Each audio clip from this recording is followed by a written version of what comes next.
अस्सलाम वालेकुम जी, आप देख रहे हैं द बीनर Saleem show. Still very much in conversation with Usman Basra साहब। उस्मान बसरा साहब से हम यही बात करने की कोशिश कर रहे हैं कि जो कानूनी मामलात हैं वो इनकी पार्टी के अपेरेंटली फैसलों के एतबार से तो इनके हक़ में जा रहे हैं, लेकिन प्रैक्टिकली इनके हक़ में नहीं जा रहे, क्योंकि 14 मई को इंतखाब नहीं होने।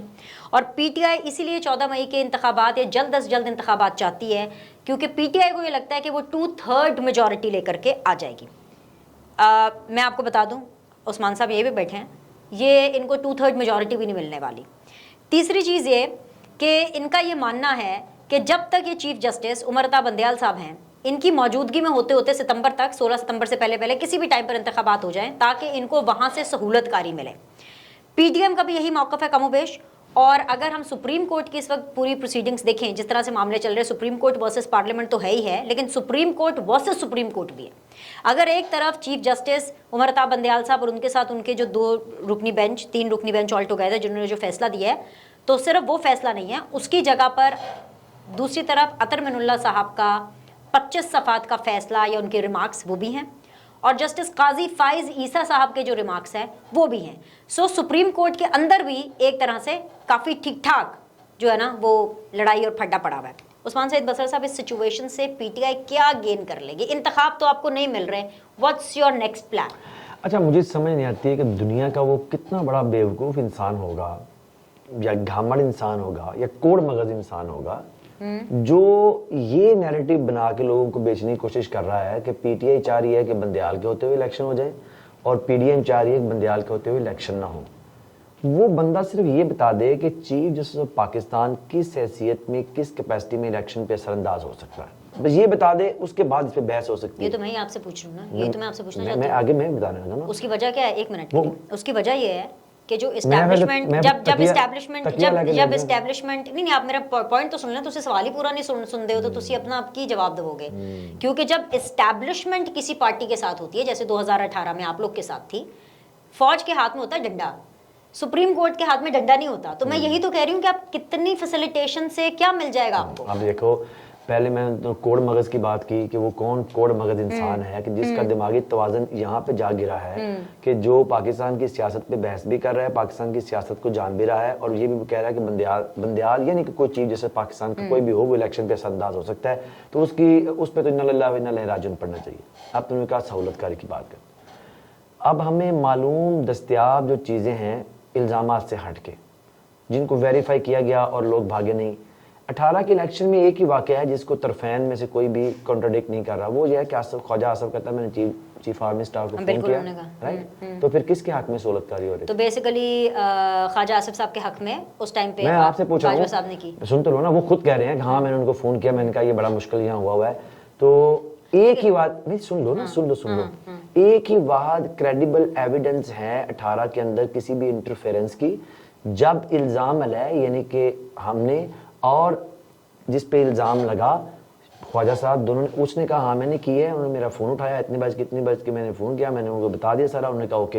एक ही एविडेंस, तो ये कौन कह रहा है कि जी हमारे साथ आप इतने बड़े एविडेंस को इग्नोर कर गए? कौन से जो आरटीएस बैठ गया था, अच्छा, इंतखाबात के नतीजे डिले हो गए, तुसी भी ना हाथी लंघ जांदा है, तुसी पीछे पुछल फड़ लेते हो। ख्वाजा आसिफ साहब की वो एग्जांपल आपने पुछल वाली पकड़ ली है। इतनी अच्छी एंकर हो, इतना अच्छा उसका ग्रिप हो, अगर तो ये बात करती ना हिना भट्ट वेव्स जो है, तो वो मैं कहता चल यार कोई नहीं। अच्छा, वैसे मैं आपके नॉलेज के लिए बता दूं, वेव्स उनके पास नहीं है। आगे पुराना वेव्स है, वही ना, अब डिले है सर, डिले है, आप वेव्स नहीं है हिना भट्ट के पास। सुन तो लो ना मेरी बात तो सुनो।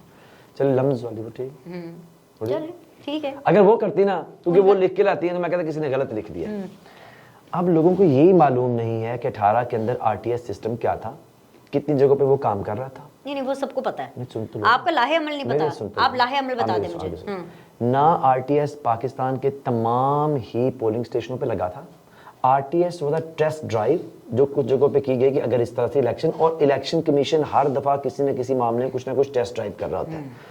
अब मसला सिर्फ ये है, देखिए बिनेश, फिर हम इसको इस तरह भी इंडोर्स करते हैं कि पीडीएम ने इक्तदार चला जाने के बाद कितनी पिटीशंस फाइल की इलेक्शन रिगिंग के ऊपर, तमाम पिटीशन भी उठा के देख रहे थे। 2013 में पीटीआई की पिटीशन के 10% नहीं बन रही, तो एविडेंस तो ये था कि वो कहते इलेक्शन में रिगिंग हुई है। सहूलतकारी ख्वाजा साहब वाली मैंने आपको बता दी, वो कहते आरटीएस बैठ गया। देखो हमने कौमी असम्बली के 240 हलकों को ले गए हैं इलेक्शन कमीशन के अंदर उसकी पिटीशन में वो नहीं गए हैं। तो ये सारी की सारी नैरेटिव है, बोगस बातें हैं। मेरा ये ख्याल है और मैं इसके ऊपर एडमेंट हूँ कि वो सहूलतकारी ख्वाजा आसफ की सूरत में सेंट्रल पंजाब में उनके लिए की गई थी, और अब तो खैर पूरा पंगूड़ा ही हाजिर है ना जी। उन्होंने क्या जाती है उन रावी है तो ना कोई आवी है तो ना कोई जावी है। तो अब आप कह रही इलेक्शन नहीं होगा, अब आप कह रही इलेक्शन। लेकिन एक चीज ऐड कर लें, वो सारी बातें पार्लियामेंट का चलाना, कर्नल के जरिए पार्लियामेंट चल रही थी, कानून साजी जो है वो फौज करा रही थी, बाजवा साहब जो है वो हर जगह जाकर के पैसे लेके आ रहे थे, डीजीआई जो जनरल फैज है वो मीडिया तक मैनेज कर रहे थे। ये बाजवा साहब, ये वो सारी बातें जो इमरान खान साहब भी कर रहे हैं और बाजवा साहब भी वक्तन फवक्तन अपने इंटरव्यूज में दे रहे हैं, वो ठीक था? मैं ये कहता हूँ कि जितने भी इंटरव्यूज अभी तक हमारे जो साबका चीफ ऑफ आर्मी स्टाफ साहब हैं उन्होंने दिए हैं, वो तो उससे भाग गए हैं। उनका मैंने दिए ही नहीं है, इसलिए उनको कोर्ट ही नहीं करना चाहिए। क्योंकि जब मैं उनको देखता हूँ तो मैं कहता हूँ यार, एक चीफ ऑफ आर्मी स्टाफ होके वो अपने इंटरव्यू पे कायम नहीं रह रहे। सारे इंटरव्यू से नहीं भागे, हर इंटरव्यू के अंदर एक छोटी मोटी बात नहीं, होती है, उससे वो कहते हैं कहते कि मैंने ये मेरी बात नहीं है, नहीं चले ऐसा मैं नहीं है। चले अच्छा, मैं इसको कोई बहस नहीं करता क्योंकि वो हमारा मौजू ही नहीं है। हमारा मौजू ये, अब आप कह रही हैं इलेक्शन। देखिए, पाकिस्तान के लोग और हमारे सुनने वाले लोग सब जानते हैं 90 दिन के अंदर इलेक्शन करवाना इलेक्शन कमीशन की जिम्मेदारी है, आईन इस पे पाबंद करता है। सवाल तो $1 मिलियन का ये है कि बिनेश, जो तुम्हें भी पूछना चाहिए और वो तमाम लोग पाकिस्तान में जिनको सवाल उठाने के प्लेटफॉर्म पर अल्लाह ने कुर्सी ताकि उनको पूछना चाहिए कि आखिर वो कौन सी ताकत है, वो कौन सी खुदाई टूट पड़ी है, आसमान का कौन सा हिस्सा गिर पड़ा है कि आप कह रहे हैं कि हमने इलेक्शन नहीं करवाने। वजह उसकी यह है क्योंकि इमरान खान जीत जाएगा। अगर आज तारीख के इस मोड़ पे इमरान खान की नफरत और बुग़्ज़ में आप लोगों ने ये कह दिया, हाँ जी ठीक है जी, कौन सी आसमान टूट पड़ा जी, कोई पीडीएम जो कह रही है जी, पीडीएम तो खैर नहीं कह रही, जो भी कह रही, तो पीडीएम जो कह रही है उसकी ख्वाहिश इमरान खान ना आ जाए। इसका मतलब ये है कि इस मुल्क के अंदर ये रिवाज चल पड़ेगा कि जिस भी चीफ जैसे को चाहे कंट्रोवर्शियल कर लो, ये रिवाज चल पड़ेगा कि जब आप इलेक्शन हारता देखें या आपकी छतरी गिरती हुई आपको नजर आए तो आपका इलेक्शन मुलतवी हो गया। इसका मतलब है कि बनाना रिपब्लिक नहीं, यह दवाना रिपब्लिक है। यानी कि बनाना नहीं है, दवाना रिपब्लिक है कि जिसके अंदर ना कोई आइन है, ना कोई कानून है, जिसके अंदर ना कोई आइन की लिमिट्स हैं, ना आपकी कोई अदालतें हैं, ना कोई अदालतों का हुक्म। और दुनिया की बदतरीन जमहूरियत के अंदर बिनेश, मुझे जवाब, मुझे दुनिया की रवांडा के अंदर भी अगर कोई हो ना पार्लियामेंट, तो ये नहीं हो सकता कि रवांडा के जजेस के खिलाफ वो कहे जी पार्लियामेंट ने फैसला कर दिया कि हम उसका फैसला ही मानेंगे। अच्छा, यानी कि एक तीसरे दर्जे के मजिस्ट्रेट साहब का फैसला मनवाने के लिए तुम यहाँ 10,000 पुलिस वाले ले आए और इमरान खान ने घर के ऊपर 4 दौड़े बंदे मार दी यहाँ पे और सब कुछ कर, लेकिन वो तो गलत आगे सुनो, लेकिन सुप्रीम कोर्ट ऑफ पाकिस्तान का फैसला जो है ना वो ये कह रहे कि हम नहीं मानेंगे। वजह उसकी सिर्फ एक है, क्योंकि बच्चों को भी खतरा है सियासत का और उनके अब्बू को भी खतरा है कि हमारी सियासत जाती रहेगी। बच्चे अपनी जगह पे रो रहे हैं तो अब्बू अपनी जगह पे लंदन बैठे रो रहे हैं, ये साड़ा क्या। अच्छा, मैं थोड़ी सी अपसेट हो रही हूँ बसरा साहब, क्योंकि जाहिर सी बात है आपके साथ एक अच्छा ताल्लुक भी है, पीटीआई के बहुत से और सियासतदानों के साथ भी एक अच्छा ताल्लुक है, हम शोज़ रेगुलर करते रहते हैं। आप लोगों ने अपना माइंड बना लिया कि आप लोग 2/3 मेजोरिटी से जीतेंगे जब भी इलेक्शन होंगे। कब किसने कहा? नहीं, आप तो ये कह रहे हैं ना कि डर, इसीलिए डर रहे हैं। आप ये कह रहे हैं कि डर इसीलिए रहे हैं कि इमरान खान जीत जाएगा। अच्छा, वो हार जाएंगे तो जीतेगा तो इमरान खान ना। और क्या डर है? पीडीएम के अंदर तो सारी जमातें हैं, ये डर है ना। मैं यही कह रही हूँ कि आपको इलेक्शन की साइंस नहीं पता ना। आप सोशल मीडिया के ऊपर आप इलेक्शन करा रहे, पूरी दुनिया के वज़ीर आज़म के साथ। मैं आपको अभी बता रही हूँ, सोशल मीडिया के ऊपर इमरान खान नंबर 1 पे होगा, लेकिन ग्राउंड पर अगर आप इलेक्शन कराएंगे फौज आपका रास्ता रोकेगी। अच्छा, वो लोग जो कि आपका फोन नहीं उठा रहे और आपको ये पता है कि फौज रास्ता रोकेगी। नहीं, 2 चीजें और ऐड कर लें। एक तो ये इसका अच्छे से फटाफट खत्म, साथ ये भी प्रेसिडेंट सेट हो जाएगा कि जिसका जब दिल करे चीफ मिनिस्टर प्राइम मिनिस्टर का वो असेंबली तोड़ दे। यानी फॉर एग्जांपल अगर 14 मई को अव्वल तो नहीं हो रहे, लेकिन अगर हो जाते हैं 14 मई को हो गए इंतखाब, हाँ, और अगर 14 जून को इमरान खान साहब का फिर दिल करता है कि मैंने असेंबली तोड़ देनी है, तो कोई प्रॉब्लम नहीं है। देखो बात सुनो, इस तरह के जहाज बना के ना बच्चों वाले आयन के सफों की तो उड़ाने चाहिए, 2 तुम्हारे ऊपर फेंकने चाहिए, बाकी उधर फेंक देने चाहिए। क्यों आप कह रही हैं कि जिसका जब दिल करेगा? भाई आयन के अंदर लिखा है कि chief executive of the province या कोई रीजन तो होगी, कोई नहीं लिख। अगर तुम मुझे, चलो मैं तुम्हें चैलेंज कर रहा हूं, तुम्हें भी चैलेंज कर रहा हूं, नहीं लिखी रीजन तो आप भी अपना दिमाग इस्तेमाल करेंगे। एक ही रीजन है कि जब वो चाहे, क्योंकि वो पॉलिटिक्स के अंदर या पार्लियामेंट के अंदर देख रहा है कि रीजन पैदा हो, जब वो चाहेगा। ये उसकी डिस्क्रिप्शन पे छोड़ दिया गया है, ये अब ना आप उसकी रीजन क्या है। अच्छा, दोबारा आप चाहेंगे कि जून में हम असेंबली तोड़ दें तो तोड़ देंगे आप? मैं कहता हूं जिस दिन भी चीफ एग्जीक्यूटिव चाहे, या आप अपना आइन को बदलें, उसमें तरमीम करें कि पहले उसकी यहां से दिमाग का एक टेस्ट होगा, उसके अंदर उसकी नीयत नजर आएगी। नीयत अगर हमारी पसंद की हो तो ठीक है, ठीक है ना जी। तो मैं तो अपनी बड़ा अगले रोज में, ये बड़ा सख्त सी बात थी लेकिन मैं अगले रोज भी करना चाह रहा था कि हमें ये कहा जा रहा है जी आपकी नीयत ठीक नहीं थी। कौन कह रहा है आपको? मतलब कि जी ये असम्बली जब टूटी, जो अपने अतल मिनुल्लाह साहब ने भी कहा कि जी वो असम्बली टूटी तो नीयत देखनी चाहिए। तो देखिए हमारे बड़ा ही हमें एहतराम है तमाम चीज़ों का। तो अगर हम अगर तो सुन लो ना, अगर हमने नीयत ही देखना शुरू कर दी तो इस मुल्क के अंदर बशमूल हमारे यहाँ पे जो जुडिशरी के अंदर इंडक्शन का मामला है, अगर हमने वहाँ नीयत देखनी शुरू कर दी तो रहे रब का नाम जाएगा। मसला ये है कि आइन के अंदर ये दर्ज है, या तो आइन के ऊपर पकौड़े रख के खा लेंगे उसकी, इस तरह कश्तियां जहाज बना के कुछ पानी में छोड़ दें और बाकी इधर फेंक फूंक के खेलें, या जो आइन में लिखा हुआ है ममलकत, मुआशरे, स्टेट्स नहीं चल सकती अगर वो आइन पे नहीं चलेंगी। ये नहीं हो सकता कि अब क्योंकि इलेक्शन में और मेरी 13 जमातें हार रही हैं तो अब इलेक्शन नहीं होना चाहिए और अब आइन का आपको जला दें। इस आइन के साथ बदतरीन खिलवाड़ ने आज हिंदुस्तान के पास 554 अरब डॉलर के ज़खायर पड़े हुए हैं और मेरे मुल्क के अंदर जमहूरियत की तबाही ने, आइन के साथ खिलवाड़ ने, गैर आइनी कुव्वतों के जो है वो उसके गले में हाथ डालने के अमल ने पाकिस्तान को सिर्फ छोड़ दिया है 2.47 के ऊपर। इलेक्शन नहीं हो रहे, पीटीआई ने क्या करना है? पीटीआई ने चीफ जस्टिस उमर अता बंदयाल साहब की तरफ देखना है, इस 3 रुकनी बेंच की तरफ देखना है, अपना वोट उनके पलड़े में डालना है कि खुद भी कुछ करना है। पाकिस्तान तहरीक इंसाफ ने ये फैसला किया अपनी असम्बलियाँ तोड़ के कि इलेक्शन इस मुल्क का वे फॉरवर्ड है। पाकिस्तान के अवाम ने अब ये फैसला इंशाल्लाह ताला करना है और हम आपको लोगों के साथ मिलके ये अपना हक, आईनी हक लेके दिखाएंगे। यहाँ लोग, मैं बताता हूँ आपको, ऐसे जैसे जब इमरान खान साहब को इस हुकूमत से अमरीकी साजिश और मुकामी मीर जाफरों की सहूलत से निकाला गया तो वो कह रहे थे कि इमरान खान अगले दिन इस पाकिस्तान की सियासत में नहीं है। और मैं बेशुमार लोग जो अपने आप कहते हैं हम बड़े वेल इन्फॉर्म्ड हैं, वेल इंट्रेंस्ड हैं, हम वहाँ बैठते हैं, हम वो वहाँ बैठ कॉफ़ी पीते हैं, तो मुझे कह रहे थे कि ये हो रहा है। मैं उनसे कह रहा था मेरी बात याद रखना, इज्जत और जिल्लत मेरे अल्लाह के पास है, ना तुम खुदा हो, ना तुम्हारे पास कोई खुदाई दावे हैं। जिस अल्लाह ने आज कौम को शऊर दिया है और कांटा लगाने वाले बैठ के अपना सा मुंह चढ़ा रहे हैं, वो उनका तो यही है कि इमरान खान क्या है असल में? इमरान खान का कि अभी इमरान खान मुतरादफ हुआ है पाकिस्तान के अक्सरियती ओवरवेलमिंग लोगों की विशेष का, वो मुतरादफ हुआ है।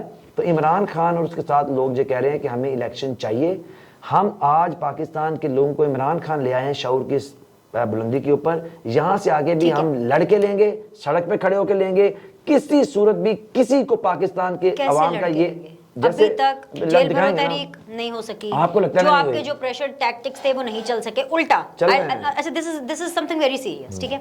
उल्टा क्या हो रहा है? आप लोग के लोग उठाए जा रहे हैं, एबडक्ट किया जा रहा है, सोशल मीडिया के ऊपर मजीद कदगन लगनी जा रही है। आप लोगों की सबसे बड़ी पावर सोशल मीडिया पर है। How will you fight Usman Basra sahab? How will you put a pressure? $1 question. How will you fight? आपने हमारे सोशल मीडिया एक्टिविस्ट उठा लिए, उनकी माओ बहनों के साथ दुपट्टे, पीडीएम की हुकूमत ने उठाया और मैंने उठाया। और कौन उठा रहा है? कितनी ताकतवर हुकूमत है, आपको हुकूमत ऐसी करनी चाहिए, ताकतवर हुकूमत। अच्छा सुनो, आप सारा कुछ उठा लिया, बच्चे उठा लिए, उनकी माओ बहनों के दुपट्टे उतार दिए, लोगों की चादर का तकद्दुस फमाल कर लिया। आपने पहले बलूचिस्तान के अंदर जो था वो पंजाब में करके देख लिया। आज भी सोशल मीडिया के टॉप ट्रेंडिंग में आपके ऊपर लानत बरस रही है। तो आप इसको समझ लें, आप समझ लें कि सोशल मीडिया एक्टिविस्ट को उठाने, आपको 90 की दहाई में नहीं रह रहे कि एक अखबार जंग है उसका पेपर बंद करा दो, 3-4 एंकर्स को पढ़ के फेंटी लगवा दो, तो उसके बाद रावी चैनल। ये इंफॉर्मेशन रेवोल्यूशन का दौर है। तुम्हारे पास ये फोन है, सीधा नौकरी से निकलवा देते हैं बाजवा साहब के साथ मिलके, आप सीधा चुकवा लेते हैं। नहीं, जैसे मदुल्ला जान साहब को उठा लिया था टाइम के अंदर, बाजवा ने बताया, हुसैन साहब को नौकरी से निकाल दिया था, बाजवा ने बताया कि मैंने उसको नौकरी भी दिलवाई भी थी और उन्होंने कहा कि बहुत सारे जो लोग हैं जर्नलिस्ट उनको मैनेज कर रहे थे। सुन तो लो ना, तलत के बटल को छोड़ो ना, तो अपनी बरादरी ना बचाओ, अपनी बरादरी को ना बचाना शुरू कर दो। मैं ऐसे कैसे छोड़ूं? बाजवा साहब की बात आप कर रहे हो, अपनी बरादरी को ना सुन तो लो। बाजवा ने हमें बताया कि उसने उन्होंने तरदीद नहीं की, उसने हमें बताया कि वो सहाफ़ियों को मैनेज करते हैं, उन्होंने किया हुआ था, वो सहाफ़ियों को खास बयानी के लिए इस्तेमाल करते हैं। आपको सहाफ़ती सुन तो लोगों, सहाफ़ती लोगों के अंदर आपको भी चाहिए कि आप भी थोड़ा देखें कि कौन लोग हैं जो तब मैनेज हो रहे थे, कौन उनके कहने पे नौकरियों पे लग रहे थे, कौन उनके पालतू थे और कौन इस चीज़ों को लेके चल रहे थे। क्योंकि जहाँ तक सहाफ़त का ताल्लुक है, ये इसीलिए इसके ऊपर लिफाफा के टैग लग गया, क्योंकि जब हमें बाजवा साहब जैसे लोगों ने बताया कि आप उसको इंडोर्स कर दिया कि मैं फलाने को नौकरी दे के ले रहा था, फलाने को मैनेज कर रहे थे, फलाना बयानिए की जंग में हमारे साथ था, फिर जब हम उस बयानिए से यकदम हमने दूसरे बयानिए की तरफ चले गए तो पुराने लोग वहां रह गए। तो ये इट्स वेरी शेमफुल। बाजवा साहब ने पीटीआई को रॉन्ग इन्फॉर्मेशन फीड की, मुझे लगता है गलत जो है वो इंप्रेशंस बिल्टअप किए मीडिया के हवाले से, बाकी दीगर पॉलिटिकल मुझे ये लगता है, मुझे कॉलीग्स के हवाले से। आपको ऐसा लगता है? मुझे ये लगता है कि बाजवा साहब जो थे वो कोई इंतहाई को अजीब किस्म की उनकी रही होगी कि 5-6 बयानियां बनाने वाले बोगस जर्नलिस्ट उनको बताते रहे कि इमरान खान की ज़मीन पे पॉपुलैरिटी नहीं रही, इमरान खान को निकालें और इसका बोरिया बिस्तर गोल करें और इस तरह करके फिर उसको इधर फेंक देंगे और दोबारा कभी आपको इमरान खान नजर नहीं आएगा।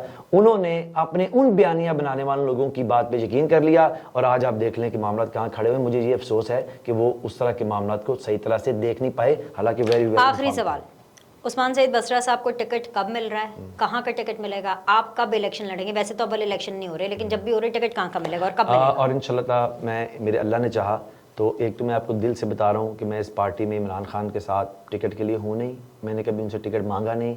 मैं वाहद आदमी हूँ, ऑनेस्टली आपको कह रहा हूँ कि हमारी पार्टी में लोग जिन्होंने कभी उनसे टिकट नहीं मांगा है, उन्होंने मुझे खुद इस दफ़ा कहा कि लास्ट टाइम मैं तुम्हें पार्लियामेंट में आना चाहिए था, तुम नहीं आए, तुमने इस दफ़ा इलेक्शन लड़ना है, मैं इंशाल्लाह गुजरांवाला से इलेक्शन लड़ूंगा और मेरे अल्लाह ने चाहा तो अगर अल्लाह को ये मंजूर हुआ और लोगों ने हमारा साथ दिया तो हम पार्लियामेंट में जाएंगे और जाके मैं हमारे तुमसे बड़े अच्छे एक मामला है, हम अच्छे दोस्त भी हैं, चीज़ें भी शेयर करते हैं। इंशाल्लाह ताला इस मुल्क के अंदर फ्यूचर तुम याद रखना, मैंने और तुम जैसे लोगों ने मिलकर लिखना है। वो बिल्कुल बिल्कुल आप ठीक कह रहे हैं, क्योंकि ये मेरी भी रोजी रोटी है, आपकी भी रोजी रोटी है। आप इलेक्शन जीते या हारे, इस टाइम पर मैं बात कर रही हूँ तो आपके हारने के चांसेस ज्यादा लग रहे हैं। ऐसी बैठ के ही गल्ला करने ने, मैं आपका अगर थार से सुनूंगी, आपसे सवाल करूंगी। लेकिन एक चीज, आपको उन्होंने टिकट के लिए माना, आई नो कि आपकी काफी स्ट्रगल है, काम आप ठीक करते हैं, उन्होंने कंडीशन नहीं लगाई थी बसरा साहब इतने बंदे लेकर आने हैं? कहाँ पे?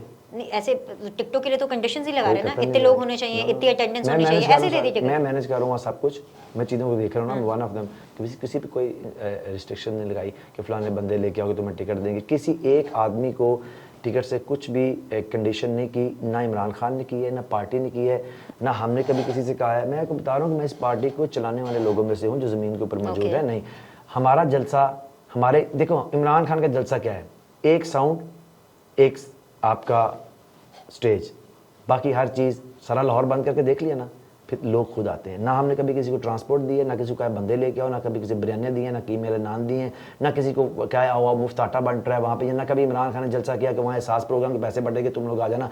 इमरान खान सच्चा आदमी है, सच बोलता है, कंटेनर लगा दो पूरे पाकिस्तान के अंदर उसको सुनने वाले। All the best Usman Saeed Basra साहब, बहुत बहुत शुक्रिया आपके वक्त के लिए। आई होप कि आपको भी ये वीडियो पसंद आई होगी। लाइक करें, सब्सक्राइब करें। आपसे अगले द बीनर सलीम शो में मिलते हैं।